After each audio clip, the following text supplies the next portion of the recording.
Buongiorno, I'm Pamela D'Orazio-Dean, Curator for Italian American History at the Cleveland History Center of the Western Reserve Historical Society. This video will help you discover and learn about the Italian Americans' role in building and beautifying Lakeview Cemetery. We will explore some of the monuments and headstones they created in the late 19th and early 20th centuries, as well as those being created with the same time-honored techniques today. Italians are renowned the world over for their amazing skill and talent with carving and sculpting stone. It is an art they learned from the Greeks in ancient times and perfected over the centuries in Italian quarries such as those located in Carrara in northern Italy. In the 19th and early 20th centuries, a demand for Italian art and artisans arose in America. Italian stone carvers and cutters were recruited to work in cities throughout the nation, including here in Cleveland, Ohio. Their handiwork is evident in buildings, monuments, and sculptures all over the city, and particularly at Lakeview Cemetery. From about 1880 to 1920, nearly 4 million Italians immigrated to the United States. Of these 4 million, about 25,000 came to Cleveland, Ohio. They settled together in neighborhoods or ethnic enclaves around the city, one of which was Little Italy. Little Italy is a neighborhood on Cleveland's east side formed in the 1880s. It is located next to Lakeview Cemetery, bordered by East 119th and East 126th Streets, and centered on Mayfield and Murray Hill Roads. The neighborhood flourished because of stone carver, proprietor, and philanthropist Joseph Carabelli, who was known as the father of Little Italy. Joseph, or Giuseppe Carabelli, was born in 1850 in Porto Ceresio, Italy. In 1870, Carabelli immigrated to America and worked in New York City and Maine's Dix Island quarries. He carved stone for New York's post office and the Statue of Industry for the city's federal building. Carabelli brought his wife Annetta and family to Cleveland in 1880. He and James Berghini opened a monument company directly across from Lakeview Cemetery on Euclid Avenue. Carabelli became the sole proprietor in the late 1880s and renamed it Lakeview Granite and Monument Works. The name eventually became the Carabelli Company. Carabelli quickly developed a reputation for fine works in stone. To carry out this work, he employed Italian immigrants highly skilled in the art of stone cutting and carving, whom he himself recruited from Italy. Many of these artisans settled in the neighborhood near their shop. This neighborhood was Little Italy. Carabelli lived in Little Italy and contributed much to his community. He established a nursery and kindergarten in 1895. With financial assistance from his friend John D. Rockefeller, it became Alta House. Carabelli also supported Holy Rosary Church. While serving on the Ohio House of Representatives in 1910, Carabelli got the legislature to proclaim Columbus Day an official holiday. After Joseph Carabelli died in 1911, family members continued to operate the Carabelli Company. First, son Joseph Jr., then grandson Joseph III, and lastly, granddaughter Eleanor Carabelli Williams. Eleanor retired in the early 1970s and sold the company to the Johns family, longtime friends and proprietors of Mayfair Memorials. In 1931, the Carabelli Company was having difficulty designing a mausoleum. Graziano Farinacci, an Italian stone carver and longtime employee of Carabelli's, suggested that his son-in-law, John I. Johns, or Giovanni Jacobucci, assist with the mausoleum. Johns had a degree in architecture from Western Reserve University. Carabelli was so impressed with Johns, he made him chief designer. Johns founded his own monument company in 1937 called Mayfair Memorials, but remained friends with Carabelli.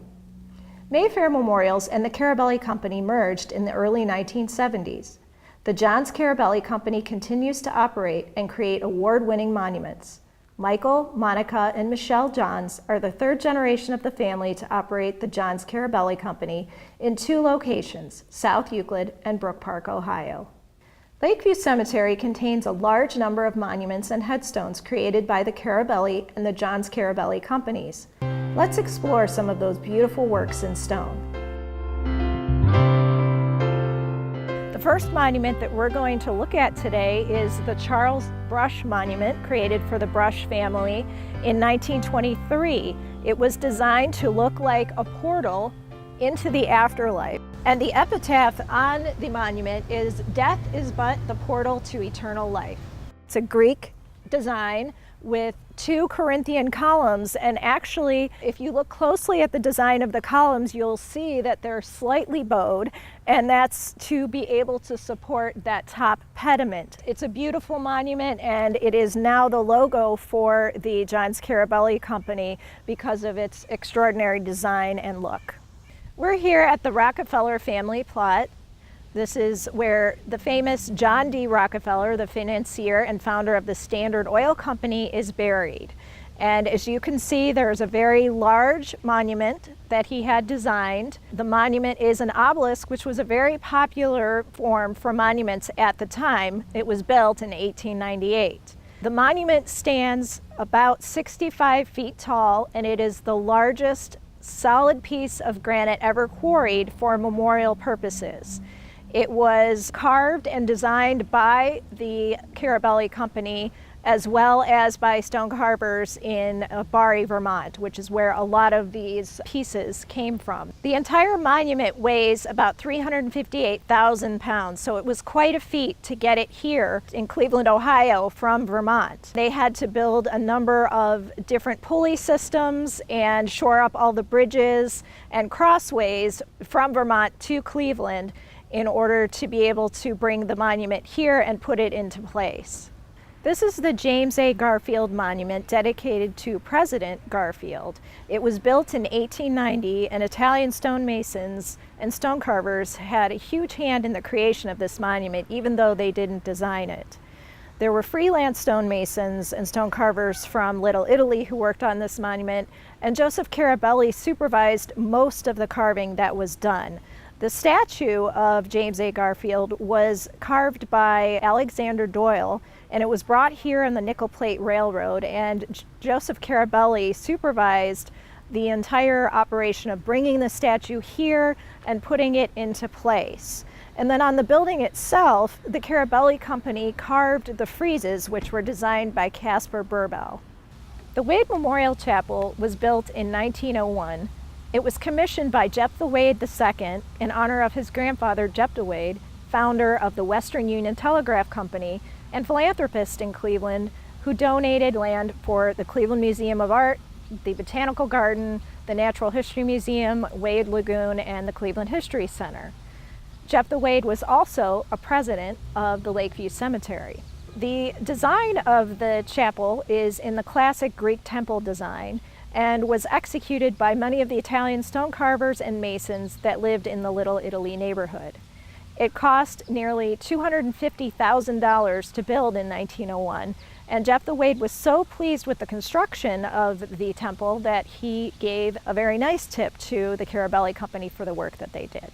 Alan Freed was the Cleveland disc jockey who in 1951 coined the phrase rock and roll and started a worldwide movement of music. He passed away in 1965 and was buried elsewhere. In 2016, he was reinterred in Cleveland, Ohio, and this beautiful monument in the form of a jukebox was built for him by the John Scarabelli Company. It is an award-winning design and a realistic-looking jukebox, which was all hand-done with a stippling technique. And as you can see, there's even a coin slot where it looks like you could put a coin in and hear your favorite song. The Scarabelli Company and the Johns Company formed together in 1971 and carried those traditional techniques through the years.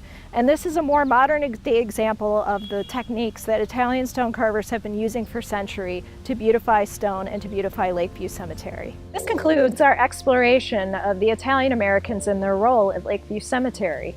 There's a lot of beautiful things here to see, and I have with me Judy Como Hart, who is the Executive Director of the Lakeview Cemetery Foundation. Judy?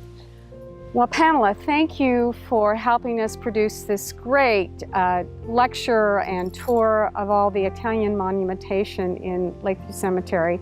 We're thrilled to have partnered with you and the Cleveland History Center at the Western Reserve Historical Society to put this project together. And I invite all of you out there to come and visit the cemetery and come look at these beautiful monuments that are just a testament to the artistry and the skill of these great Italians that came to Cleveland at the turn of the century.